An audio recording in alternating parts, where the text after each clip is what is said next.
Bueno chicos, buen día. La idea de esta clase es ver algunos conceptos generales respecto al electrocardiograma, ¿sí? Y por eso vamos a entender qué es el electrocardiograma, que básicamente es un método complementario, es un estudio de diagnóstico no invasivo, y que es la representación gráfica de la actividad eléctrica cardíaca. Recuerdan que cuando vimos ciclo cardíaco definíamos el ciclo cardíaco como el conjunto de fenómenos eléctricos, mecánicos, sonoros y hemodinámicos. Bueno, justamente el electrocardiograma es el registro de estas variaciones de potencial que están creadas en el cuerpo por la actividad eléctrica del corazón. Entonces la información registrada en el electro básicamente lo que hace es representar los impulsos eléctricos del corazón. Cuando el músculo cardíaco se estimula eléctricamente, este se contrae, o sea, se genera una despolarización, y el electro suministra también información no solo de la contracción, sino también de las fases de reposo y recuperación. O sea, las células cardíacas en reposo están polarizadas, es decir, que el interior tiene una carga negativa, y una vez estimuladas eléctricamente se despolarizan y se contraen. Es decir, que contracción es sinónimo de despolarización o cargas positivas dentro de la célula, y reposo es polarizadas y sinónimo de cargas negativas en su interior. Ahora bien, ¿cómo se registran estos fenómenos eléctricos? A través de un electrocardiógrafo que consta de 3 elementos: un galvanómetro, un sistema de amplificación y electrodos para el sensado. El galvanómetro es un instrumento que sirve para determinar la intensidad y el sentido de una corriente eléctrica mediante la desviación que ésta produce en una aguja magnética. Y como dijimos, esto va a estar sensado a través de electrodos que se denominan electrodo explorador y electrodo indiferente. El electrodo explorador es el electrodo positivo, es decir, aquel que sensa el fenómeno. Entonces, cuando el electrodo explorador recibe un potencial, fíjense, el galvanómetro se desvía hacia la positividad, recibe un potencial más positivo que el electrodo indiferente, la deflexión que va a registrar va a ser positivo. Por el contrario, cuando el electrodo explorador recibe un potencial menos positivo o negativo, lo que va a generar es una deflexión negativa. Entonces, ¿qué es lo que dice la teoría de la membrana?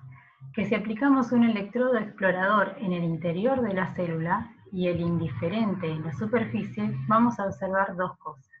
Por un lado, que existe diferencia de potencial entre la superficie y el interior de la célula, y que el interior de la célula es negativo respecto del exterior. Y este fenómeno se debe a que la membrana tiene una permeabilidad selectiva para los iones. Entonces, siempre que hay diferencias de potencial, va a haber desviación de la aguja del galvanómetro. ¿Cómo se encuentra la célula en reposo? Cuando la célula está en reposo, hay un reparto que es totalmente uniforme de cargas positivas en la superficie, emparejadas una por una con una carga negativa, constituyendo lo que se conoce como un dipolo estático. Y ese es el elemento fundamental de la membrana en reposo. Entonces, si yo estoy sensando dos puntos diferentes de la membrana, vamos a ver que todos los puntos de la superficie son equipotenciales, es decir, que no hay una corriente por la superficie de la membrana, por lo tanto el galvanómetro va a permanecer en el potencial cero, es decir, no hay diferencia de potencial entre los distintos puntos, son equipotenciales. Ahora, ¿qué es lo que sucede cuando la célula se activa? En el caso del proceso de activación o de despolarización, lo que se genera es, por ingreso de cationes de sodio dentro de la célula, hay una inversión de la polaridad local de la membrana. Es decir, la capa interna se hace positiva y la capa externa se hace negativa. Y esta activación se propaga por la membrana celular como una onda autopropagante de activación, y la membrana va a quedar en estado de polarización invertida. En la fase de recuperación o de repolarización hay salida de potasio fuera de la célula, y esto restablece el valor positivo de la cara externa de la membrana y el interior se hace negativo, ¿sí? Este proceso de recuperación es más lento que el de la activación, ya que corresponde, si se acuerdan, a la meseta del potencial de acción, y usualmente la onda de recuperación sigue el mismo sentido de la onda de activación. Entonces, ¿cómo voy a registrar estos fenómenos de activación a través del galvanómetro? Fíjense, cuando comienza la onda de despolarización tenemos el electrodo explorador y tenemos un electrodo indiferente. Como ambos electrodos están sobre superficies que son equipotenciales, el galvanómetro no registra diferencias de potencial y por lo tanto el trazado de la línea va a ser isoeléctrica. A medida que avanza el potencial de despolarización va a haber una diferencia de potencial entre el electrodo explorador que está registrando una onda positiva y el electrodo indiferente que sensa una onda negativa. Por lo tanto, como dijimos, si la onda positiva está cerca del electrodo explorador, lo que va a inscribir es una onda ascendente. A medida que avanza la onda de despolarización, tanto el electrodo explorador como el electrodo indiferente van a estar sensando valores equipotenciales y por lo tanto la inscripción vuelve hacia la línea isoeléctrica. Entonces, cuando la actividad eléctrica recorre el corazón, se puede captar con electrodos externos sobre la piel estos fenómenos y registrarlos en forma de un electrocardiograma, ¿sí? O sea que tanto la despolarización como la repolarización son fenómenos eléctricos. Y vemos que cuando la onda positiva de despolarización en las células cardíacas se acerca al electrodo positivo, el electrodo explorador sobre la piel, el electrodo lo que va a registrar es una onda de deflexión positiva, mientras que por el contrario, cuando se aleja, lo que va a generar es una inscripción negativa. Entonces, si observamos en el electro una onda hacia arriba, de despolarización significa que el estímulo de despolarización se acerca al electrodo que yo estoy viendo desde la piel. ¿Y qué es lo que establece la teoría del dipolo? La combinación de dos puntos que están muy próximos y que manifiestan diferencias de potencial, es decir, positivo o negativo, conforman un dipolo. ¿Y qué es un dipolo? Entonces es una pareja de cargas de signo contrario situadas una muy cerca del otro. Entonces, cuando el galvanómetro transcribe una flexión positiva, es que el electrodo explorador está registrando la carga positiva del dipolo, y cuando transcurre una deflexión negativa, es que el electrodo explorador está recibiendo la carga negativa. Es decir, a medida que avanza la despolarización, se forma este dipolo positivo y negativo. En este caso, yo acá tengo mi electrodo explorador, y si estoy viendo el fenómeno desde acá y estoy viendo la cola, es decir, el componente negativo de mi vector, lo que voy a registrar es una inscripción negativa. Si estoy perpendicular al dipolo, es decir, estoy viendo la carga negativa y la carga positiva, voy a registrar una onda isodifásica. Mientras que por el contrario, si estoy registrando el componente positivo de mi vector, la inscripción va a ser positiva. ¿Y cómo se grafica el dipolo? El dipolo se representa a través de un vector o flecha que va a tener tres características: intensidad, dirección y sentido. La intensidad es la magnitud, es decir, la longitud, el largo que tiene la flecha, que tiene ese vector. La dirección está representada por las líneas imaginarias que se prolongan al infinito de los extremos del vector, y por último el sentido, que corresponde a la punta de la flecha, es decir, la polaridad, si va hacia un lado, si va hacia el otro. ¿Sí? Este es el dipolo de activación.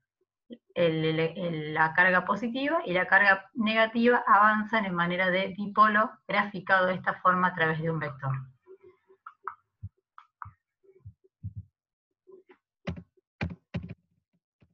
Ahora bien, los vectores se suman según la ley de composición de fuerzas.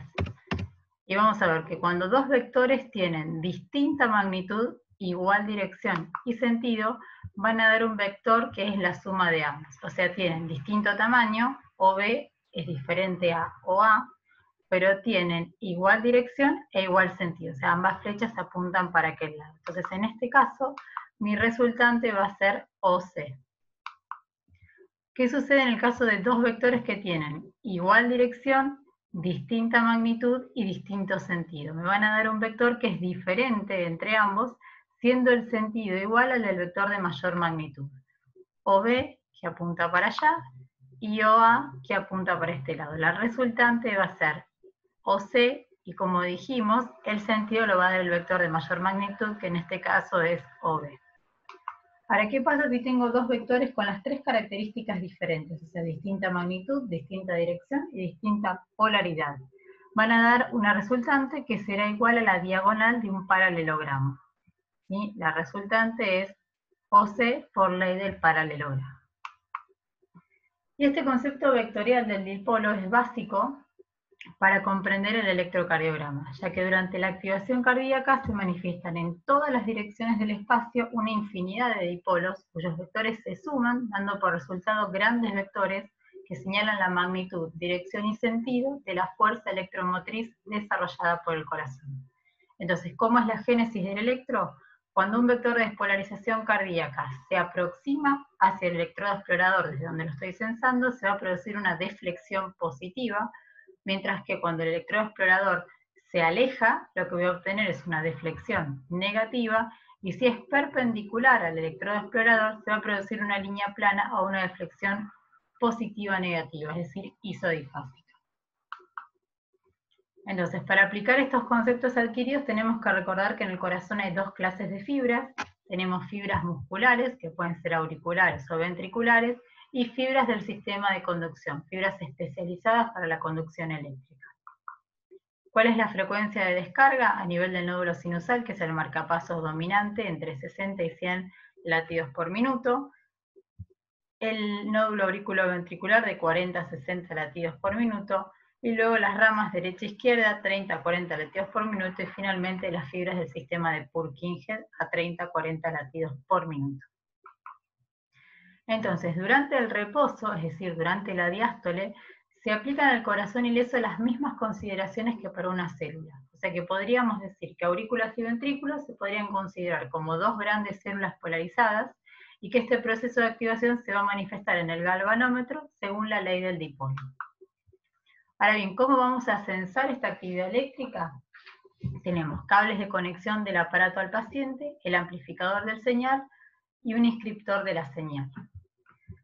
Estos cables de conexión constan de 4 cables para las extremidades y 6 cables para la región precordial. Los 4 cables de las extremidades son los cables más largos que unen los miembros con sus electrodos. La nomenclatura tradicional es rojo brazo derecho, amarillo brazo izquierdo, verde pierna izquierda y negro pierna derecha. La pierna derecha es en realidad el cable a tierra. 6 cables en la región precordial, rojo B1, B2 amarillo, B3 verde, el marrón B4, el negro B5 y el B6 morado. Y vamos a ver que existe un sistema de inscripción particular que es el papel de electrocardiograma, que es un papel cuadriculado. ¿Para qué son las derivaciones electrocardiográficas? En definitiva, para poder interpretar el electrocardiograma se tiene que estandarizar el punto de contacto del electro, del sistema de registro, con el paciente. Entonces, esos puntos de contacto entre el electrocardiógrafo y la superficie del paciente, por donde se captan los potenciales eléctricos generados por el corazón, son las derivaciones. ¿Y qué tipos de derivaciones tenemos? Tenemos derivaciones del plano frontal, que son las derivaciones de miembros, que pueden ser bipolares o unipolares, o las derivaciones del plano horizontal, que son las derivaciones precordiales. Dentro de las derivaciones del plano frontal bipolares tenemos D1, D2 y D3, y dentro de las derivaciones unipolares tenemos ABR, ABL y ABF. Y en el plano horizontal, B1, B2, B3, B4, B5 y B6. Entonces, ¿cuáles son las derivaciones frontales de los miembros bipolares? ¿Por qué se habla de bipolaridad? Porque lo que hacen es censar diferencia de potencial entre dos puntos. En el caso de D1, esta derivación lo que hace es registrar diferencias de potencial entre brazo derecho y brazo izquierdo. ¿Sí? Fíjense, esta corresponde a la derivación D1. Y en el caso de D1, que mira la diferencia de potencial entre brazo izquierdo y brazo derecho, esto es muy importante que se lo acuerden, tienen que ver en qué posición se encuentra el electrodo positivo, porque en definitiva va a ser el electrodo desde el cual yo veo el fenómeno. En el caso de D1, el electrodo explorador se encuentra en el brazo izquierdo. Fíjense, positivo porque acá se encuentra mi electrodo explorador. D2 mide la diferencia de potencial entre pierna izquierda y brazo derecho. ¿Sí?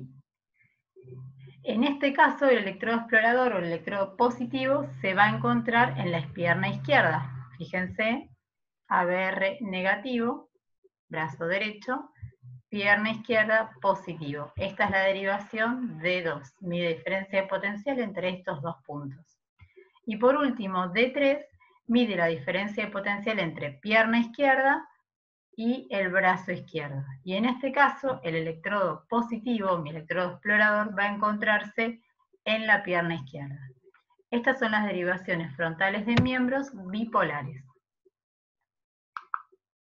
¿Cuáles son las derivaciones frontales o aumentadas? Se llaman unipolares porque en realidad desde un punto yo estoy censando el promedio de los potenciales entre las otras dos extremidades. Es decir, que en ABR mi electrodo explorador va a estar en el brazo derecho y voy a estar viendo las diferencias de potencial entre brazo izquierdo y pierna izquierda, es decir, que es el promedio de estas dos. Perdón. En ABL mi electrodo explorador va a estar en el brazo izquierdo, por eso la nomenclatura ABR del right, ABL del left, ¿sí? Es A de aumentadas. Entonces estoy viendo el voltaje aumentado desde el brazo izquierdo, que es el promedio entre brazo derecho y pierna izquierda. Y por último, ABF es la aumentada de fit de la pierna, estoy viendo el promedio entre brazo derecho y brazo izquierdo. Por eso en este caso es más sencillo recordar dónde va a estar el electrodo positivo, mi electrodo explorador, porque el mismo nombre de la derivación me lo da, brazo derecho, brazo izquierdo y en el pie. Luego tenemos las derivaciones del plano horizontal, que son las derivaciones precordiales, como dijimos son 6 derivaciones. Esta es la localización de los electrodos. Tenemos que B1 se ubica en el cuarto espacio intercostal a la derecha del esternón. B2, cuarto espacio intercostal a la izquierda del esternón. B3, quinto espacio intercostal a la izquierda del esternón entre B2 y B4. B4, quinto espacio intercostal, línea media clavicular. B5, quinto espacio intercostal en la línea axilar anterior. Y B6, quinto espacio intercostal en la línea medio axilar. Les pongo este pequeño resumen de las derivaciones. Las actividades eléctricas del corazón pueden ser recogidas en la piel por medio de electrodos. Un electrocardiógrafo registra estas actividades y las muestra gráficamente. Los gráficos muestran el potencial eléctrico o voltaje global del corazón, conforme cambia a través del tiempo durante un ciclo cardíaco. Las 12 derivaciones del ECG representan 12 vistas eléctricas del corazón desde 12 ángulos diferentes. El procedimiento convencional de 12 derivaciones implica colocar 10 electrodos en el cuerpo, 1 en cada miembro y 6 en el tórax. Hay 6 derivaciones de los miembros y 6 derivaciones precordiales. Las 6 derivaciones de los miembros miran al corazón en un plano frontal y se obtienen a partir de 3 electrodos colocados en el brazo derecho, brazo izquierdo y pierna izquierda. El electrodo de la pierna derecha es un electrodo a tierra. La medida del voltaje requiere de 2 polos, negativo y positivo. El electrocardiógrafo usa el polo negativo como referencia 0. Por lo tanto, la posición del polo positivo es el punto de vista y la línea que conecta los dos polos es la línea de visión. Las derivaciones 1, 2 y 3 son bipolares. Miden el potencial eléctrico entre 2 de los 3 electrodos de los miembros. La derivación 1 representa el voltaje entre el brazo derecho, polo negativo, y el brazo izquierdo, polo positivo, y por lo tanto mira el corazón desde la izquierda. La derivación 2 detecta el voltaje entre el brazo derecho, negativo, y la pierna izquierda, positivo, formando la vista inferior izquierda. De forma similar, la derivación 3 mide el potencial eléctrico entre el brazo izquierdo, negativo, y la pierna izquierda, positivo, observando el corazón desde un ángulo inferior derecho. Las derivaciones ABR, ABL y ABF, o derivaciones ampliadas de los miembros, son unipolares. Estas utilizan un electrodo de un miembro como el polo positivo y toman el promedio de las aportaciones de los otros dos como la referencia cero. De esta forma, ABR mira el lado superior derecho del corazón. ABL mira el lado superior izquierdo del corazón. Y ABS mira la pared inferior del corazón. Las derivaciones precordiales miran el corazón en un plano horizontal. Estas son derivaciones unipolares. Los electrodos torácicos correspondientes actúan como los polos positivos. La referencia de valor negativo es la misma para todas las derivaciones precordiales y se calcula como el promedio de las aportaciones de los tres electrodos de los miembros. La despolarización en dirección a la derivación produce una onda positiva.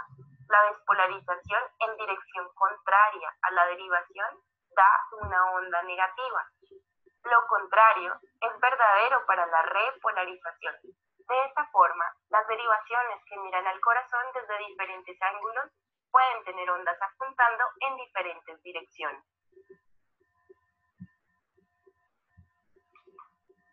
Bien, entonces fíjense que en este videito se veía que con las derivaciones de miembros del plano frontal se graficaba en forma de triángulo, y eso no se los mencioné, es lo que se conoce como triángulo de Einthoven, y como vamos a ver un poquito más adelante, por cada derivación unipolar tiene una derivación bipolar que es perpendicular, y eso va a ser útil para el cálculo del eje eléctrico. Eso lo vamos a ver cuando veamos cálculo del eje.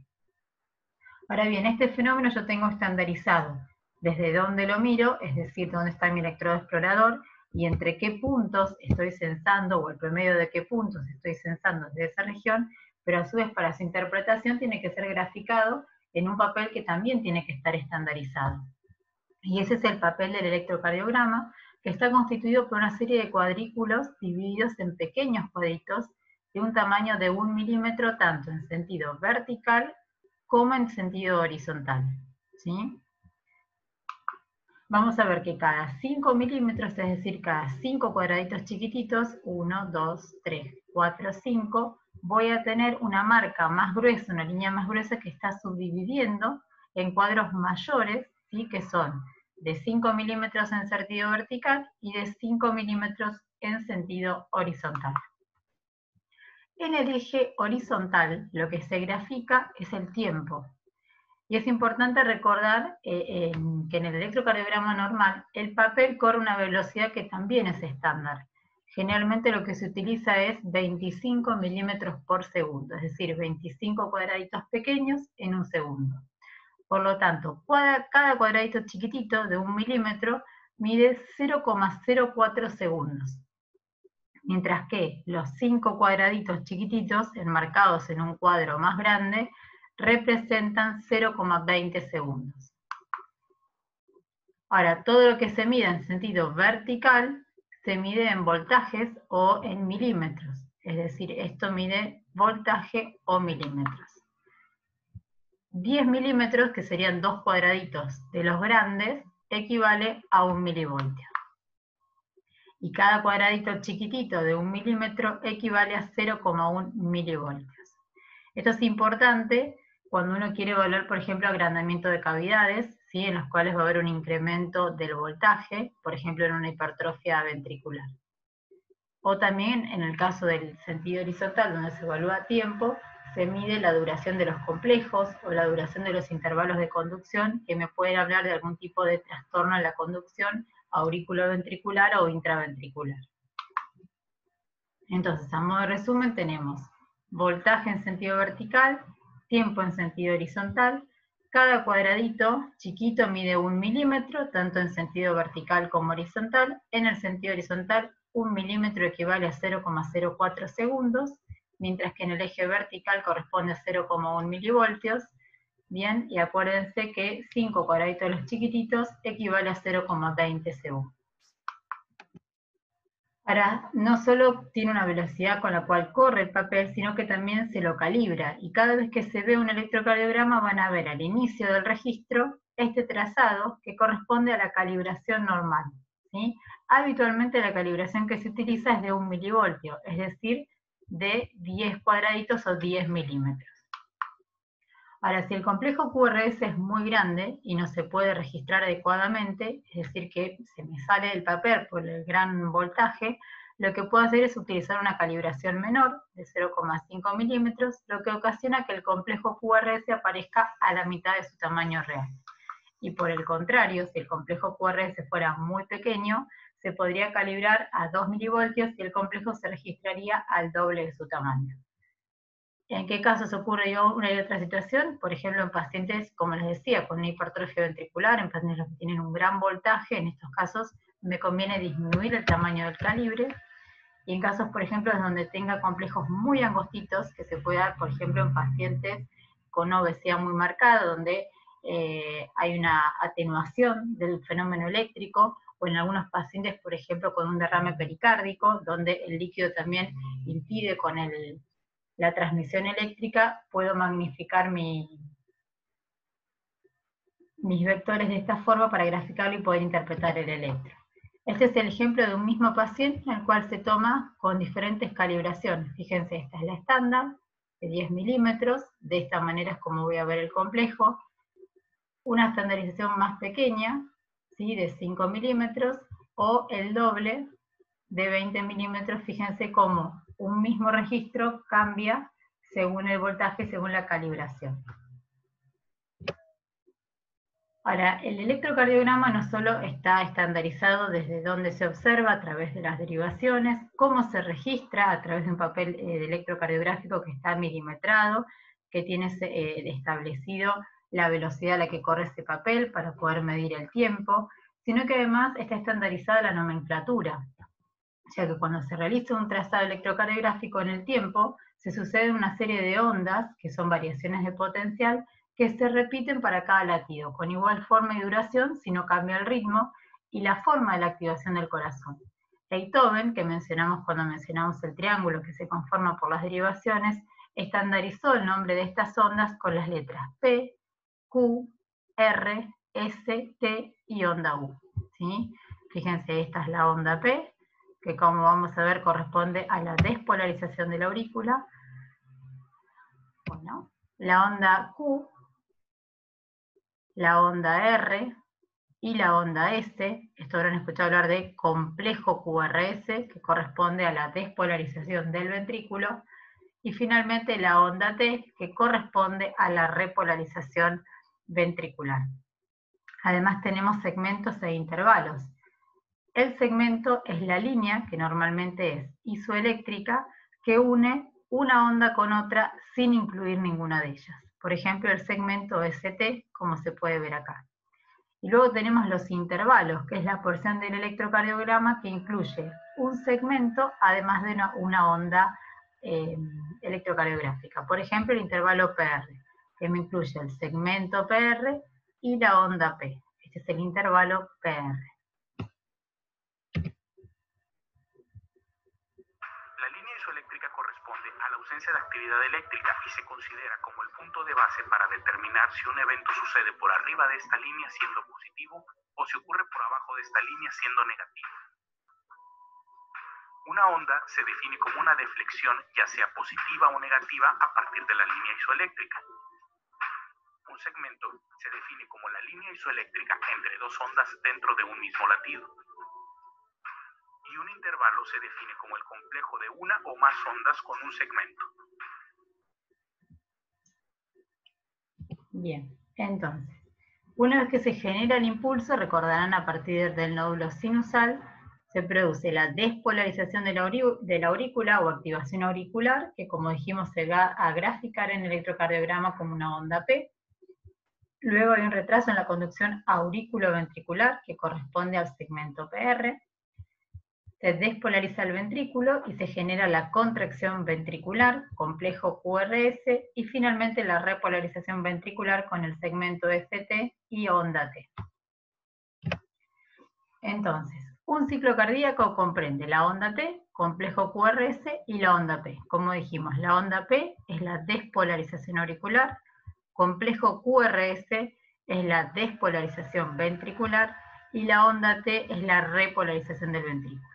Fíjense que no mencionamos a la repolarización auricular, no porque no se produzca, sino porque va a quedar enmascarada detrás o debajo del complejo QRS, ya que temporalmente coinciden en el tiempo. Entonces, ¿cómo son los vectores de despolarización? Tenemos que el vector de despolarización auricular es el vector P, como dijimos, cuando los vectores de despolarización tenían diferente sentido, magnitud, o sea, todos sus sentidos eran diferentes, se obtenía a través de la ley del paralelogramo. Y este es el vector resultante de despolarización, tanto de la aurícula izquierda como de la aurícula derecha. ¿Cuál es la polaridad o el sentido de este vector de despolarización? Es un vector que va de derecha hacia izquierda, de arriba hacia abajo y de atrás hacia adelante. Entonces, cuando yo observo el fenómeno de la onda P, en realidad estoy viendo de manera superpuesta la despolarización de la aurícula derecha por un lado y la despolarización de la aurícula izquierda. Entonces, fíjense que esta es la onda P sinusal normal. Tenemos que la onda P en D2, la derivación D2, ¿se acuerdan que medía diferencias de potenciales entre brazo derecho y pierna izquierda? En condiciones normales no supera los 0,25 milivoltios y la duración es de hasta 0,12 milisegundos. ¿Cómo va a ser en B1? Es bifásica, ¿sí? Tiene una porción inicial que es negativa, ¿sí? Final, que supera los 0,1 milivoltios. Y vamos a ver el porqué de esta morfología en D2. Fíjense, tengo el vector de despolarización de la aurícula derecha, vector de despolarización de la aurícula izquierda, y este es mi vector resultante de despolarización auricular. Habíamos dicho que en D2 el electrodo positivo estaba a nivel de la pierna izquierda. Por lo tanto, estoy viendo desde acá este fenómeno y lo que estoy viendo es a mi vector de despolarización acercarse, por lo tanto la onda va a ser positiva desde D2. Como veo el vector que se acerca, la onda de despolarización en D2 es positiva, es decir, que en todas las derivaciones que ven desde abajo, donde mi electrodo explorador va a estar abajo en la pierna izquierda, que son, pero se me corre, D2, D3 y ABF, la onda P va a ser positiva. Fíjense en el caso de ABR, es decir, la derivación aumentada de miembros, que está colocado el electrodo explorador en el brazo derecho, voy a estar viendo la cola de mi vector, el componente negativo, o sea, estoy viendo el vector alejarse, por lo tanto, la onda P en ABR va a ser negativa. ¿Qué pasa en B1? Si se fijan, B1 lo que capta fundamentalmente es el componente de la aurícula derecha, mientras que B4, B5 y B6 son más gráficas o más representativas de lo que pasa a nivel de la aurícula izquierda. Entonces, en B1, la onda de despolarización o la onda P va a ser bifásica.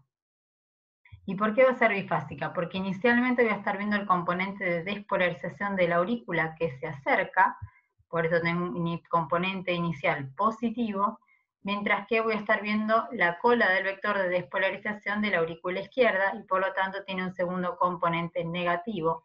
Por eso es normal que en B1 la onda sea bifásica, como vemos acá también. ¿Sí? Mientras que por el contrario en B2, B3, B4 y B5, B6 voy a estar viendo fundamentalmente el vector de despolarización de la aurícula izquierda acercarse y por lo tanto la onda va a ser positiva. Hay ciertas variantes patológicas de la onda P, como son la onda P pulmonar o la onda P mitral. Esto lo vamos a ver luego cuando veamos el agrandamiento de las cavidades, pero ya les voy adelantando. En el caso de una onda P pulmonar, obviamente lo que voy a tener es un agrandamiento de la aurícula derecha, y en qué situaciones puede darse cuando hay una sobrecarga de la aurícula derecha, cuando hay un crecimiento auricular en ciertas patologías fundamentalmente pulmonares, y en este caso voy a tener una onda P, que se va a ver en D2 como una onda P que se llama picuda o onda P pulmonar por un aumento del voltaje de la onda P, mientras que a nivel de B1 lo que voy a ver es aumentado el componente pulmonar de B1 en esta derivación. ¿Por qué? Porque hay un agrandamiento de este vector de despolarización de la aurícula derecha. En el caso de que haya un agrandamiento de la aurícula izquierda, es lo que se conoce como onda P mitral, va a aparecer una onda P mellada en D2 y D3, y las derivaciones que están viendo el fenómeno desde la cara inferior del corazón, con un componente final ancho en B1 y una duración mayor a 0,1 segundos. Entonces fíjense que voy a tener como consecuencia de agrandamiento de la aurícula izquierda mayor duración de la onda P, y esto se ve como una onda P mellada, o un incremento del componente negativo, porque como veíamos recién, va a haber mayor agrandamiento de la aurícula izquierda, y por lo tanto, desde uno voy a estar viendo alejarse, y disminuye el tamaño del componente positivo inicial, como debía ser en condiciones normales. Ahora, ¿qué pasa con la onda de recuperación auricular? Dijimos que es la onda T auricular. Este proceso de repolarización es más lento que el de la despolarización, y el vector que representa la repolarización tiene igual magnitud de dirección que el de despolarización, pero sentido inverso, y va a escribir una onda inversa a la despolarización. Tenemos onda P y la onda de repolarización auricular. Esta onda T habitualmente, como dijimos, no aparece en el electro, ya que queda inmersa en el complejo QRS que le antecede, por lo que se puede reconocer solo en caso de que haya un bloqueo de tercer grado en el cual hay una disociación auriculoventricular.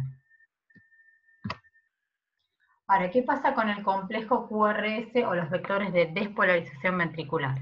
Vamos a ver que hay tres vectores fundamentales: vector 1 septal, vector 2 de la pared libre y vector 3 basal. Gracias a que el sistema His-Purkinje es una red de tejido altamente especializado, coordina la despolarización de los ventrículos a una velocidad de conducción muy elevada, y como consecuencia de eso las ondas del complejo QRS vamos a ver que son muy angostas y en forma de pico. Un complejo QRS normal tiene una duración de 0,06 a 0,10 segundos y un voltaje no mayor a 3,5 milivoltios. Esta morfología que decimos es angosta y picuda se va a ver alterada en caso de que haya un trastorno de la conducción, por ejemplo por un bloqueo de rama, como vemos, vamos a ver la próxima clase. Entonces, ¿cómo son estos vectores de despolarización? Tenemos el vector 1 de despolarización septal, se dirige de izquierda a derecha y de arriba a abajo y de atrás hacia adelante. El segundo vector de la pared libre es el de mayor voltaje y se dirige de derecha a izquierda, de arriba a abajo y de atrás hacia adelante. Y finalmente el tercer vector, o de las masas paraseptales altas, que se dirige de izquierda a derecha y de adelante hacia atrás. Estos tres vectores o estos tres componentes son los que van a determinar la morfología del complejo QRS. Entonces, fíjense, acá tenemos desde un plano frontal y desde el plano horizontal.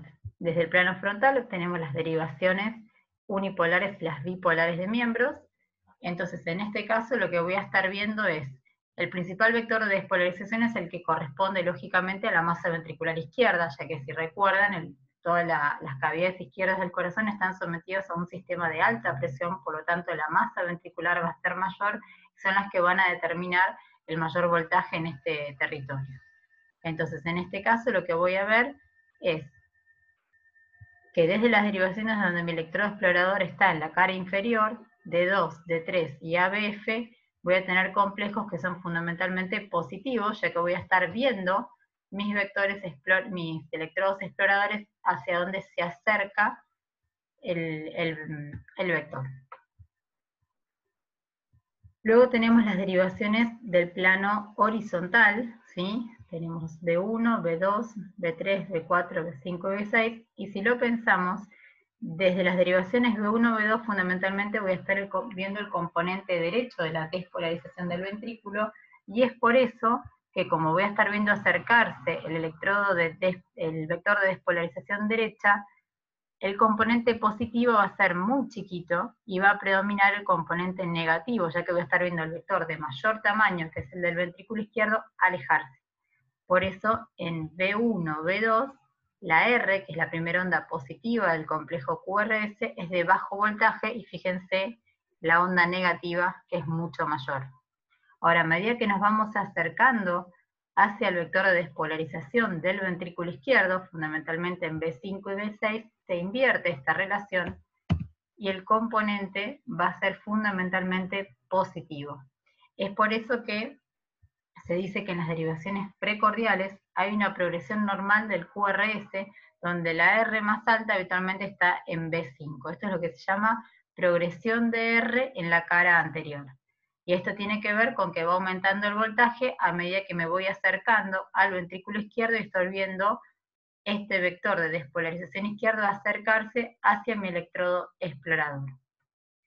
¿En qué condiciones puede verse alterado esta progresión normal de R en la cara anterior? En caso, por ejemplo, o de que es una rotación del eje eléctrico, o fundamentalmente en caso que se pierdan vectores de despolarización, por ejemplo, por un infarto, donde el paciente pierde masa ventricular como consecuencia del infarto, de la necrosis, y hay una lenta progresión de R en la cara anterior por la pérdida vectorial. Ahora, ¿cómo se denominan las ondas del complejo QRS? Fíjense que tenemos una onda R, que es toda onda R hacia arriba, que va seguida de una onda S hacia abajo. O sea, el complejo QRS totalmente representa la actividad eléctrica de la onda de contracción ventricular. Después tenemos, si quisiéramos estandarizar, la deflexión hacia arriba siempre es una onda R. Arrancamos con una onda R. Y la deflexión hacia abajo después de la onda R se conoce como onda S. Cuando hay una deflexión hacia abajo antes de la onda R es lo que se denomina onda Q. O sea, si tenemos un complejo QRS que inicia con una deflexión hacia abajo, se conoce como onda Q. Toda onda hacia arriba se conoce como onda R. Y toda onda negativa luego de una onda R positiva es lo que se conoce como onda S. A su vez se utilizan distintas nomenclaturas para hacer referencia o para tratar de graficar el tamaño de estas ondas, y por poner algunos ejemplos, cuando tenemos una onda R de pequeño o escaso tamaño, usamos una R minúscula y una S mayúscula para graficar la relación RS. En este caso son de tamaño semejante, por lo tanto hablamos de onda RS. ¿Sí? En este caso la onda S es de menor tamaño, por lo tanto hablamos de una onda R mayúscula y una onda S minúscula. En este caso no tenemos onda positiva, por lo tanto hablamos de QS. Acá solamente tenemos una inflexión positiva, hablamos de onda R. En este caso tenemos una onda R que tiene una pequeña mueca, es lo que se conoce como onda R mellada, RM, R mellada. Acá tenemos dos pequeñas ondas positivas, que son onda R, ¿sí? Y R', tenemos RS, R', o sea, esta es la distinta nomenclatura, después si quieren lo leen más tranquilo, que se puede utilizar para que cuando uno describe un electrocardiograma, y a lo mejor el colega no puede estar viéndolo, uno pueda graficarse qué tipo de complejo estoy observando en base a esta nomenclatura. O sea, no solo tenemos que saber cuál es el nombre de la onda en base a su localización y su polaridad, sino también tratar de graficar su voltaje o su tamaño en base a esta nomenclatura. Entonces, como dijimos, el trazado electrocardiográfico muestra cambios progresivos de B1 a B6, y vamos a ver que el complejo es principalmente negativo en B1, o sea, en las derivaciones del lado derecho, y a medida que se va acercando hacia el lado izquierdo, el complejo QRS se hace principalmente positivo en B6. ¿Sí? Es decir, que esto lo que está tratando de graficar es que la onda de despolarización ventricular se va acercando hacia el electrodo que tengo en la derivación de B6. Y esto tiene que ver justamente con que el electrodo en B5, B6 está del lado izquierdo, que es donde tengo la mayor masa ventricular, que corresponde a la del ventrículo izquierdo. Como les mencionamos, esto podría verse alterado en qué situaciones, donde hay un bloqueo de rama, en donde no se utiliza el sistema normal de conducción, como son las fibras, las ramas derecha e izquierda de las fibras de Purkinje, y como se transcurre a través de tejido muscular normal, el complejo va a ser ancho y aberrante, como vamos a ver en la próxima clase.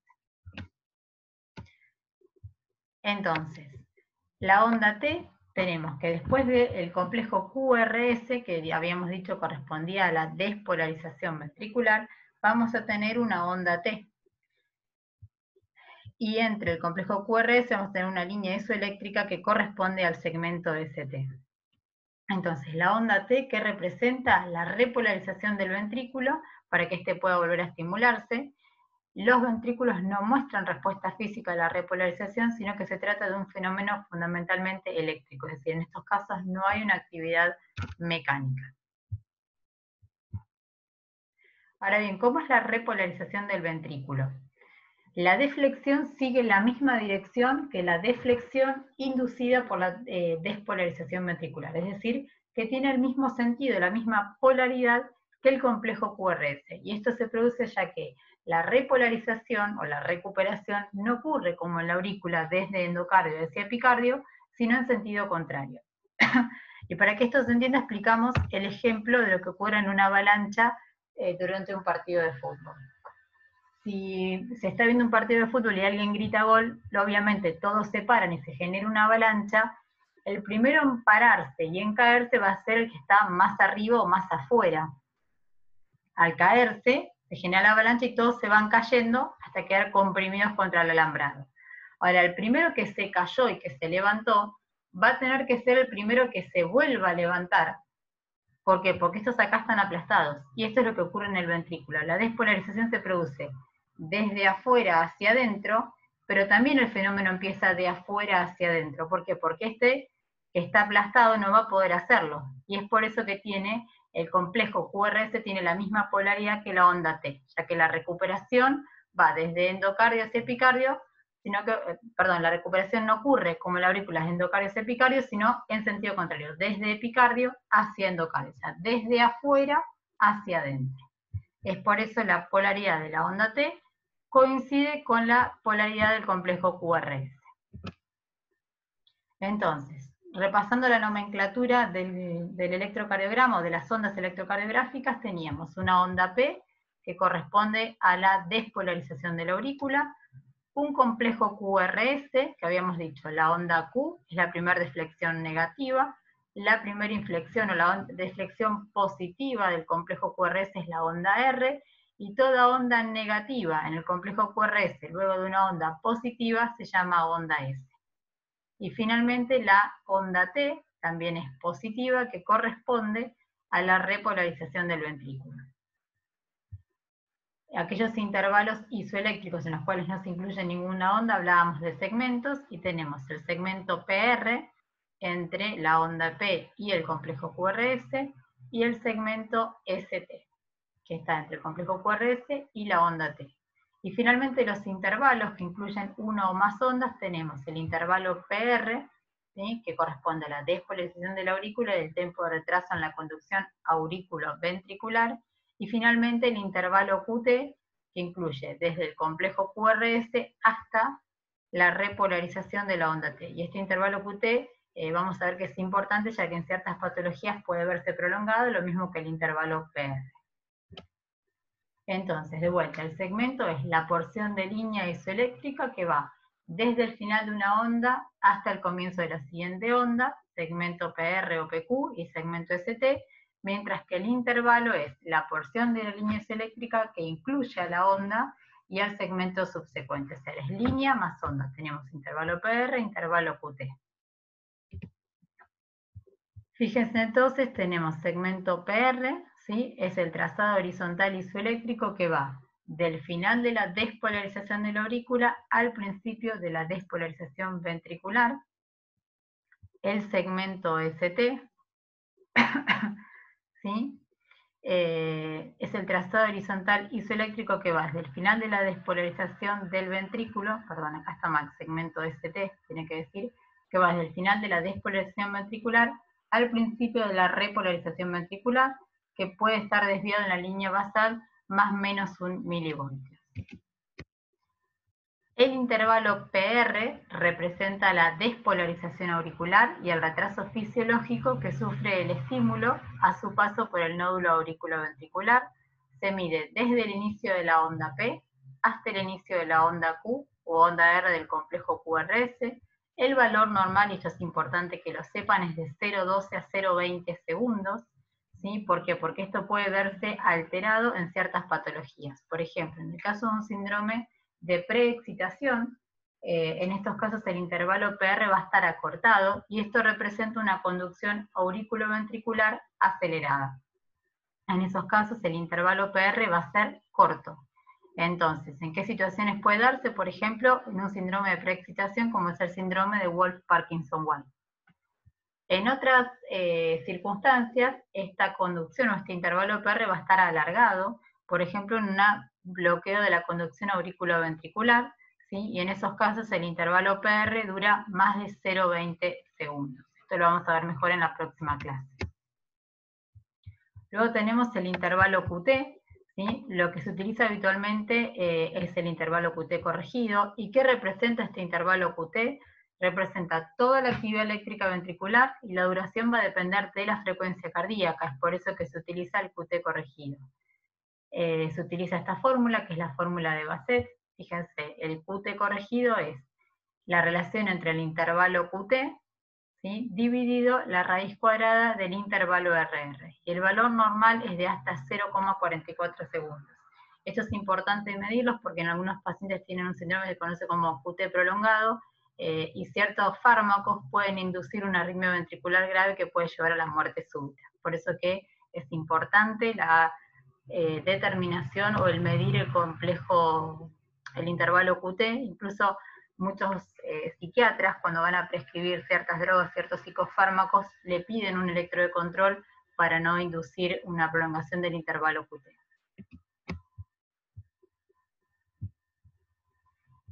Luego tenemos el punto J, es el punto de unión del complejo QRS con el segmento ST. Normalmente es isoeléctrico, pero puede estar ligeramente elevado en caso de una repolarización precoz, eso es más frecuente en gente joven.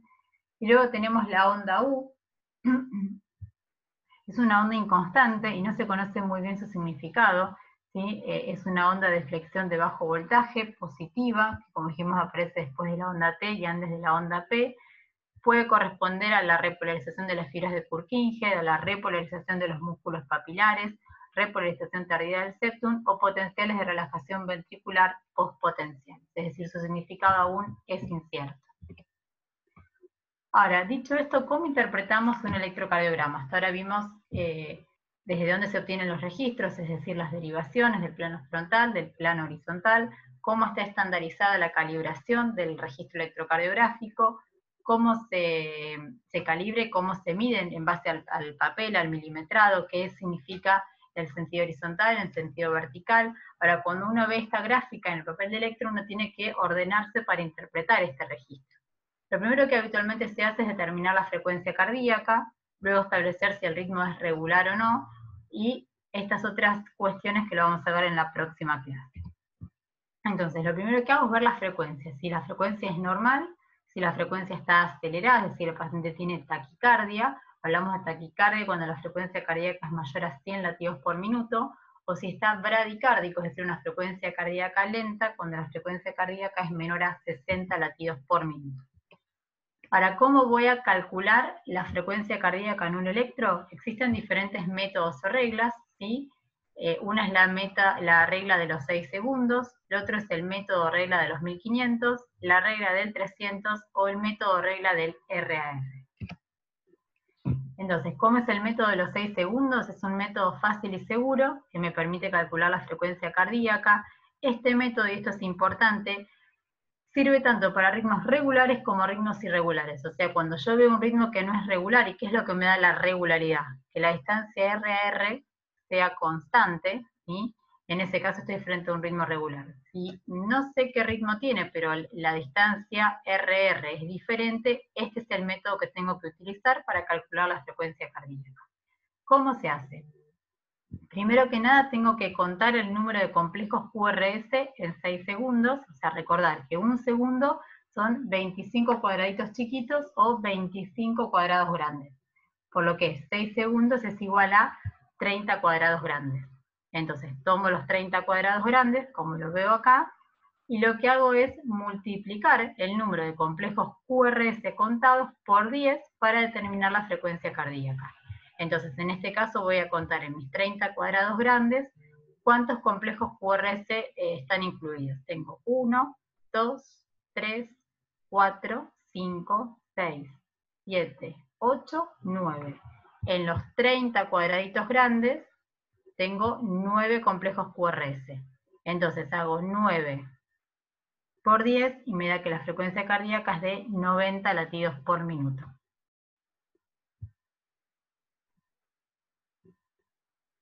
Bien. Fíjense entonces esto, fundamental, si es regular o irregular, ya que si es irregular, este es el método que tengo que calcular para establecer la frecuencia cardíaca. ¿Sí? Por ejemplo, en este caso, el paciente tiene una fibrilación auricular. Si ustedes se fijan a simple vista, la distancia que hay entre este complejo QRS y esta es diferente, y entre este y este también. O sea, acá estoy frente a un ritmo irregular. Entonces, de vuelta, para calcular la frecuencia cardíaca, lo que hago es contar el número de complejos QRS que existen en mis 30 cuadraditos grandes. ¿Sí? Acuérdense, 6 segundos son 30 cuadrados grandes, o sea que un minuto son 60 segundos. Es por eso que la cantidad de cuadraditos que yo estoy registrando lo voy a multiplicar por 10. En este caso, los 30 cuadrados grandes me incluye 15 complejos QRS. 1, 2, 3, 4, 5, 6, 7, 8, 9, 10, 11, 12, 13, 14, 15. 15 por 10, en este caso la frecuencia cardíaca es de 150 latidos por minuto.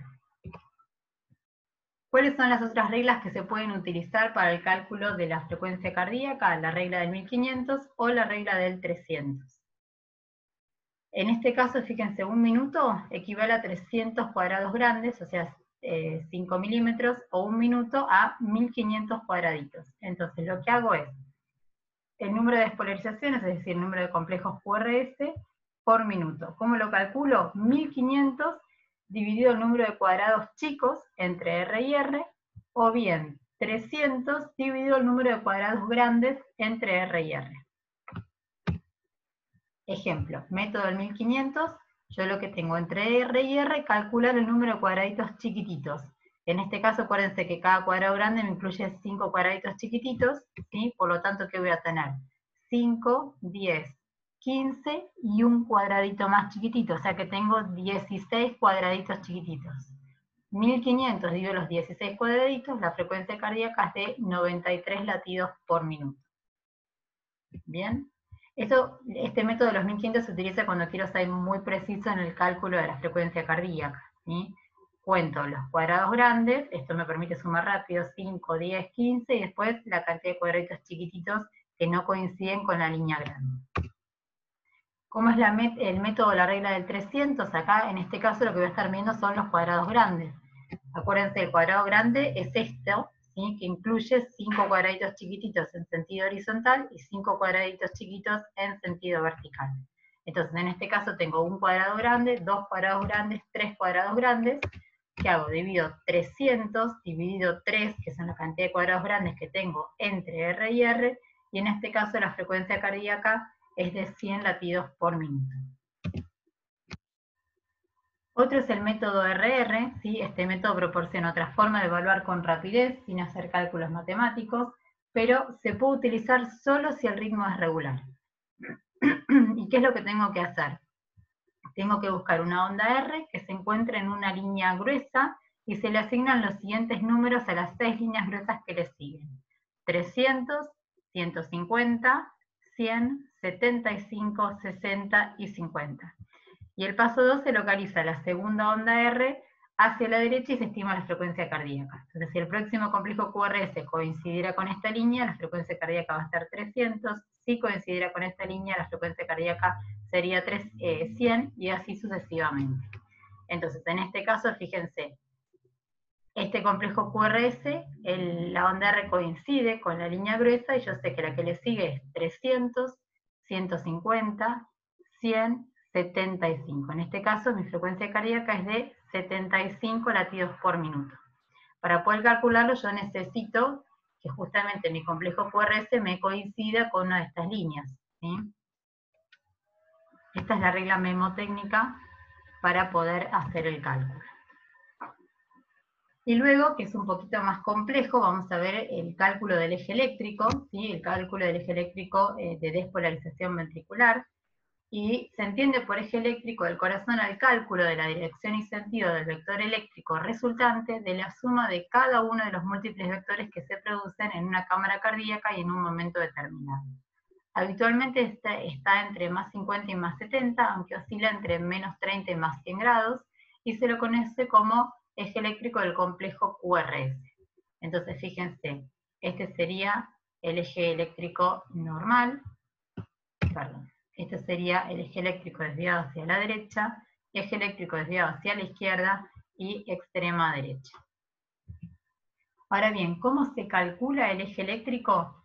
Y por eso es muy importante que repasen lo que vimos acerca de las derivaciones frontales, ¿sí? Porque yo lo que voy a tener que buscar es mis 6 derivaciones frontales, de 1, de 2, de 3, ABR, ABL y ABF. Voy a tener que buscar el complejo que es isodifásico, es decir, tanto positivo como negativo. Una vez que encuentro este complejo que es isodifásico, lo que voy a tener que ver es cómo está el complejo en la derivación que es perpendicular a esa derivación, la cual solo le dará dos opciones, o el registro del QRS es positivo o es negativo, dependiente de este registro va a ser la localización de mi eje eléctrico. La perpendicularidad del complejo isodifásico va a ser la que determina en realidad los grados donde va a estar localizado el eje eléctrico cardíaco. Entonces, para poder entender esto, recuerden las 6 derivaciones precordiales de los miembros y sus perpendiculares. De 1 la perpendicular es ABF, de 2 su perpendicular es ABL y de 3 su perpendicular es ABR.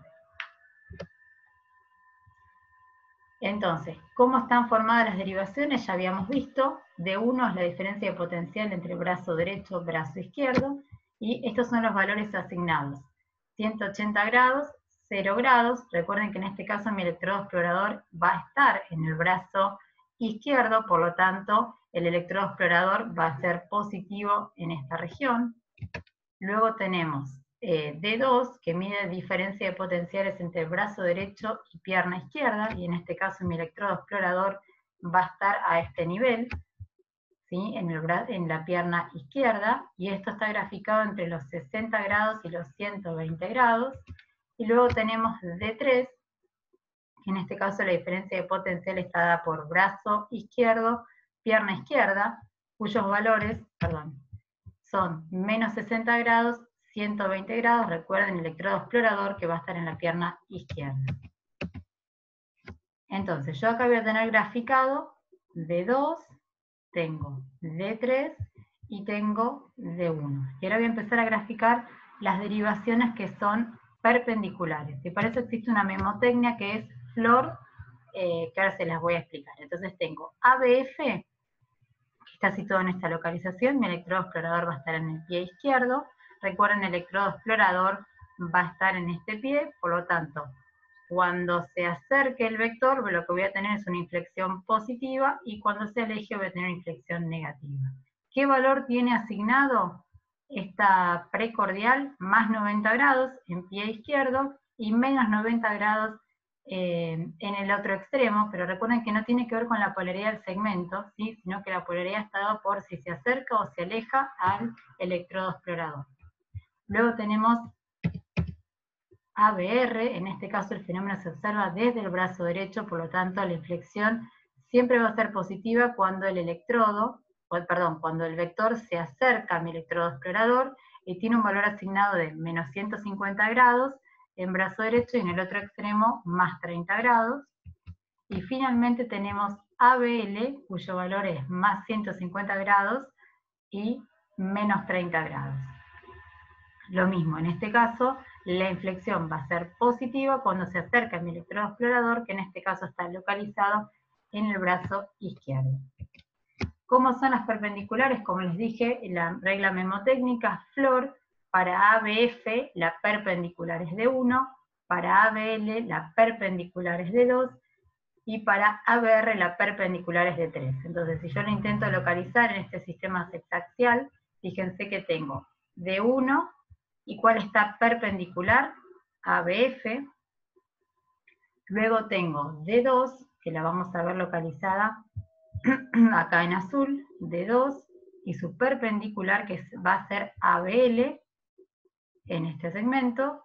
Luego tengo D3, que la habíamos graficado en rojo por acá, y su perpendicular que va a ser ABR puesta en bordón. Bien. Entonces, esta es una manera sencilla de graficar, si no este sistema hexaxial. Fíjense que con la línea rellena va a estar el segmento en el cual está el electrodo explorador y por lo tanto la inscripción va a ser positiva. Es muy importante para poder entender el eje eléctrico que recuerden bien la localización del electrodo explorador y cuáles son los valores asignados en grados para poder interpretarlo. Dicho rápidamente, después lo vamos a analizar mejor en la próxima clase, yo lo que tengo que analizar, por ejemplo, es D1. Si yo tengo mi complejo que es isodifásico en D1, voy a ir a buscar la perpendicular, que en este caso habíamos dicho que era ABF.